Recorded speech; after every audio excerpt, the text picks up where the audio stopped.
Hello বন্ধুরা, কেমন আছো সবাই? আশা করি ভালোই আছো। আমিও ভালো আছি। তোমাদের জন্য নতুন একটা ভিডিও আর এই ফ্রেমের ভিডিও আনলাম। ফ্রেমটা কেমন লাগছে দেখে বলো। গ্যালাক্সি দিয়ে করা, গ্যালাক্সি দিয়ে ফ্রেমটা, পুরো ফ্রেমটা করা, বাথরুমের ফ্রেম। ভিতরে অনেক দিন আগে করেছিলাম, তখন ভিডিও করিনি বলে দেখায়নি। আর এভাবে কারা কারা ফ্রেম করো সেটাও জানিও কমেন্টে, যে তোমাদের দেখে কেমন লাগলো, ফ্রেমটা কেমন হলো কি না, কি লাগছে। আর এর ভিতরে টাইলস লাগানো, টাইলসটা এবার দেখাবো। 64-32 লাগানো, কালার কম্বিনেশন কেমন লাগছে সেটাও বলো। এই যে টাইলস লাগিয়েছি, আমি লাগিয়েছি, কেমন লাগলো সেটা বলো কমেন্টে। শুধু বাথরুমের ওয়াল আর ফ্রেম হয়েছে, এখনও ফ্লোর হয়নি, ওই জন্য ফ্লোরটা দেখাচ্ছি না। ফ্লোরটা পরে দেখাবো যে কীভাবে ফ্লোর বসাই আমরা। আর এই যে আর একটা ফ্রেম, এই বাথরুমের, অন্য বাথরুমের ফ্রেম। আর এই বাথরুমটাও টাইলস আমি লাগিয়েছি।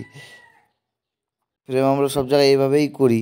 আর বাথরুমের টাইলসটা দেখো কালার কম্বিনেশন কেমন হয়েছে। আমার কাজ যদি পছন্দ হয়ে থাকে আর এরকম কাজ দেখতে গেলে পেজটাকে ফলো করুন, আর লাইক করুন, কমেন্ট করুন, শেয়ার করুন।